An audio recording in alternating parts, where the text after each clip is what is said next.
90 দশকের সুপারহিট জনপ্রিয় অভিনেতা বাপ্পারাজ এবং নাইম। তবে বাপ্পারাজ আর শাবনাজ অভিনীত 1996 সালে মুক্তি পাওয়া প্রেমের সমাধি চাচা হেনা কোথায়, এই সিনেমার সংলাপটি সামাজিক যোগাযোগের মাধ্যমে ভাইরাল হয়েছে। চলচ্চিত্র হেনা চরিত্রে অভিনয় করেছেন শাবনাজ আর বকুল চরিত্রে অভিনয় করেছেন বাপ্পারাজ। বাপ্পারাজের হেনা কোথায় এই সংলাপটি রীতিমতো সোশ্যাল মিডিয়ায় ঝড় উঠেছে। তবে অবশেষে বাপ্পারাজ হেনাকে খুঁজে পেল।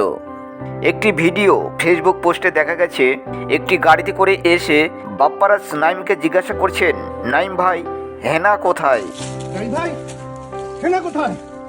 তখন নাইম বাপ্পারাজকে বলেন, বাপ্পা তুই অনেক দেরি করে ফেলেছিস, আমার সাথে হেনার অনেক আগেই বিয়ে হয়ে গেছে। এরপর না বলে চিৎকার দিয়ে নাইমকে জড়িয়ে ধরে বাপ্পারাজ বলতে থাকেন, আমি বিশ্বাস করি না। এরপর প্রেমের সমাধি ভেঙে মনের শেকল ছিঁড়ে পাখি উড়ে যায় এই গানটি পরিবেশন করেন।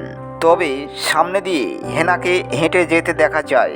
29 বছর আগে মুক্তি পাওয়া প্রেমের সমাধি এই সিনেমার পরিচালক ইফতেখার জাহান আর ছবির কাহিনী, সংলাপ ও চিত্রনাট্য করেছেন দেলোয়ার জাহান ঝন্টু। প্রেমের সমাধি এই সিনেমার সেই ভিডিও ক্লিপে দেখা যায়, সিনেমার এক পর্যায়ে নায়ক বকুল চরিত্রে অভিনয় করেন বাপ্পারাজ।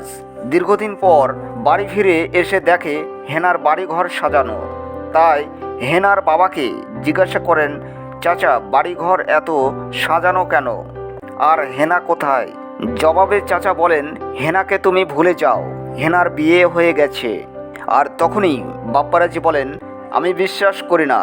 এরপর প্রেমের সমাধি ভেঙে মনের শেকল ছিঁড়ে পাখি উড়ে যায় এই গানটি পর্দায় বাজতে থাকে।